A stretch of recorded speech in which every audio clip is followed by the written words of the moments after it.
देवतांकडे जेवढी शक्ती आहे तेवढी अथवा त्यापेक्षाही जास्त प्रमाणात शक्ती असुर राक्षसांमध्ये पण आहे.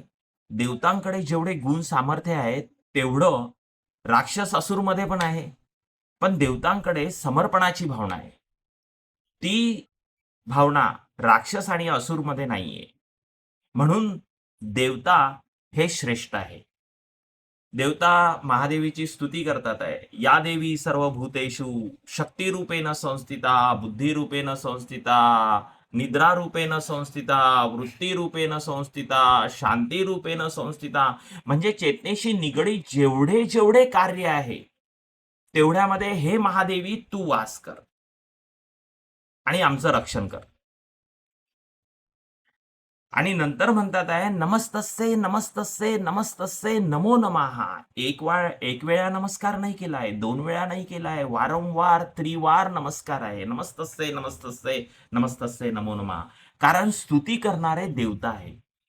देवता म्हटलं की श्रेष्ठत्व आलं, तिथे अहंकार आला. मग या अहंकाराला शांत करण्यासाठी वारंवार वारंवार प्रयत्न करतात आहे आणि म्हणतात आहे की हे देवी तू आमचं रक्षण कर. यापासून आपण जर काही शिकू शकलो तर फार महत्वाचं आहे.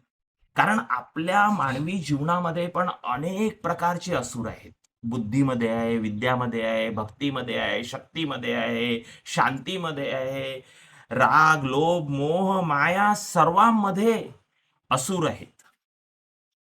आणि इथे जर देवीनी वास केला तर या असुरांचा नाश होऊन ते कार्य आपल्या हातून पवित्र प्रमाणे पार पडणार आहे.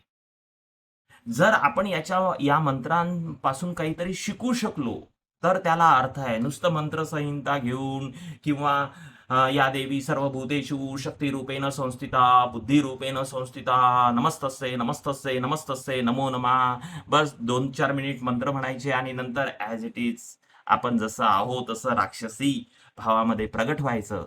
याला काहीही अर्थ नाहीये. तेव्हा तुम्ही विचार करा, हे मंत्र फार महत्वाचं. सप्तशती आपल्याला खूप काही शिकवणार आहे आणि मी तुम्हाला खूप काही याच्यातले गूढ रहस्य हे सांगणार आहे. तेव्हा रोज ऐका. जय दुर्गा माता की. अंबाबाईचा उदो उदो.